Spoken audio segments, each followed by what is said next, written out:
trataremos sobre las fuentes no renovables de energía, definiendo primeramente lo que son fuentes de energía, fenómenos físicos o químicos de la naturaleza, así como las tecnologías usadas para explorarlos y hacer uso comercial e industrial de la energía en ellos contenida, y los pasos intermedios para satisfacer necesidades en la producción de bienes y servicios. Normalmente producen alguna contaminación al fabricar los mecanismos y equipamientos necesarios para la obtención de la energía, y también durante el proceso de su obtención.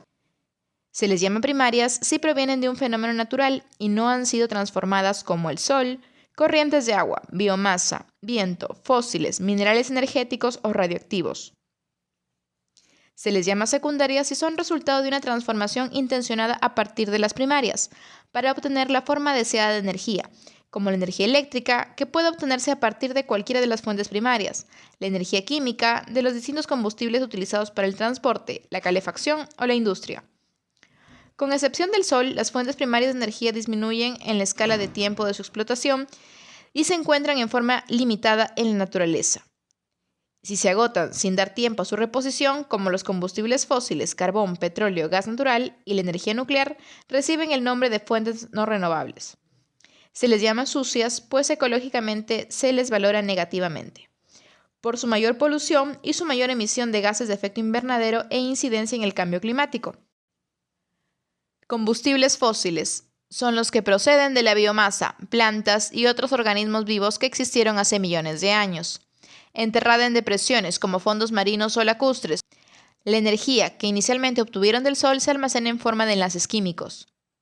Allí fueron cubiertos por capas de sedimento, sufriendo transformaciones por aumento de presión y temperatura, y por un proceso de fosilización en anoxia ambiental o falta de oxígeno, la materia orgánica no degradada por microorganismos.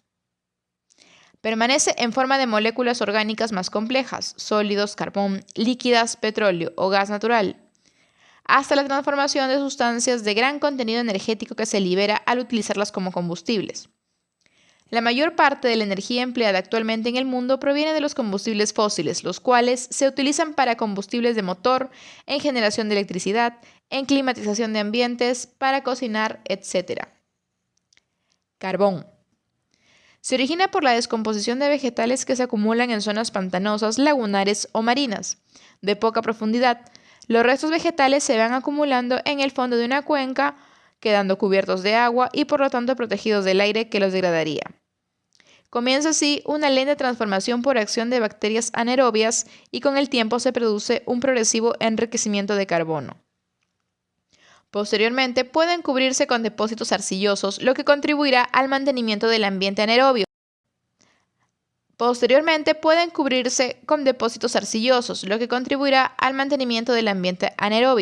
Adecuado para que continúe el proceso de carbonización.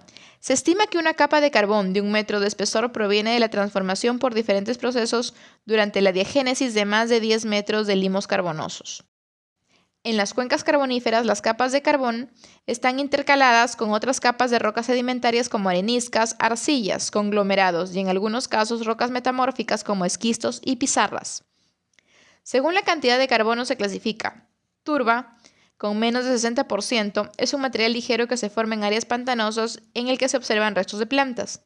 Lignito, de 60 a 75%, se forma por compresión de la turba y contiene menos humedad. Hulla, de 75 a 90%, se forma por compresión del lignito y posee gran poder calorífico por provenir de vegetales. Es muy usada en las centrales térmicas. Antracita, con 95% de carbono y muy poca cantidad de materias volátiles. Se forma a partir de la hulla y tiene elevado poder calorífico. Es de mejor calidad y muy poco contaminante.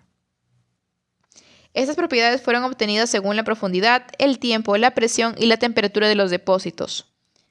Fue la fuente energética característica del periodo industrial inicial y sustituido en parte por el petróleo durante el siglo XX.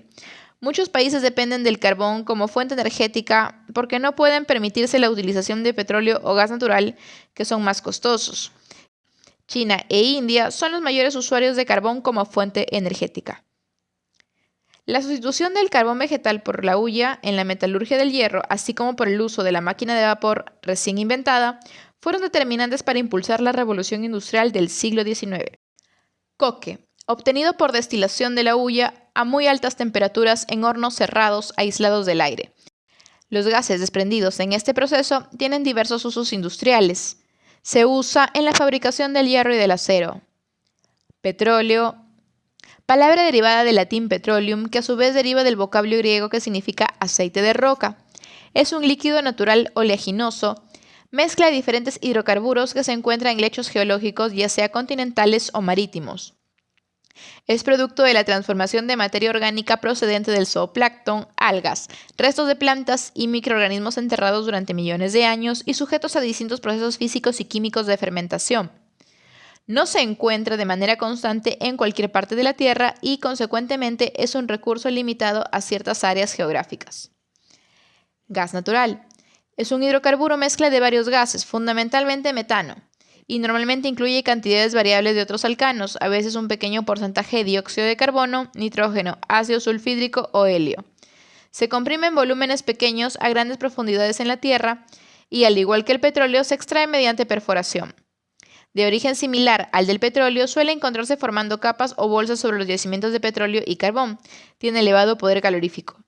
Se extrae de yacimientos independientes, gas no asociado, junto a yacimientos petrolíferos o de carbón, gas asociado a otros hidrocarburos y gases. Reservas mundiales de carbón. Reservas mundiales de petróleo y gas natural. A continuación, les mostramos algunos esquemas de plantas térmicas que usan combustibles fósiles. Central térmica a carbón.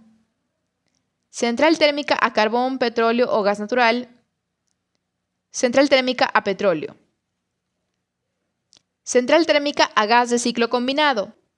Consiste en usar el calor de escape de la turbina a gas ciclo Brayton para producir vapor de agua en un recuperador de calor y accionar otra turbina, ciclo Rankine. Se mejora así la eficiencia energética al generarse energía eléctrica con ambas turbinas usando el mismo combustible. Esquema de central termonuclear. Algunas fotografías de plantas que usan energías no renovables. Centrales térmicas a carbón. Central térmica a petróleo. Central térmica a gas. Central termonuclear. Las fuentes no renovables de energía son muy conocidas por la humanidad desde tiempos remotos y en la actualidad existe tecnología e infraestructura muy desarrolladas y adaptadas. En general, tienden a tener un precio más bajo, se utilizan de manera intensiva en todos los países. Pero su combustión genera gases contaminantes perjudicando la salud de los seres vivos, pues algunos tipos de esos combustibles se encuentran acompañados de azufre y derivados azufrados. Estos gases constituyen además un gran problema al incrementar el efecto invernadero y el calentamiento global y son uno de los principales generadores de la lluvia ácida. La perforación para la extracción de petróleo y gas es extremadamente perjudicial por la interrupción de la vida silvestre y por la afectación de las fuentes de agua, así como del aire. El aumento del tráfico de vehículos en los sitios de perforación contribuye significativamente a la contaminación acústica de zonas silvestres. Los efectos contaminantes no solo están involucrados a su combustión, sino también al transporte, derrames de petróleo y a los subproductos que originan hidrocarburos y derivados tóxicos. La situación se agrava cuando se considera la creciente demanda de energía, bienes y servicios debido al incremento de la población mundial y a las pautas de consumo, creando dependencia global hacia los países productores. Deben ser almacenados con extremo cuidado por el elevado riesgo de accidentes. El Instituto Americano de Petróleo, API, tiene normas muy estrictas para el almacenamiento y el transporte de estos combustibles. Se precisa la introducción de mejoras en la eficiencia energética, así como la adopción de tecnologías limpias en los sectores energéticos, de climatización y del transporte.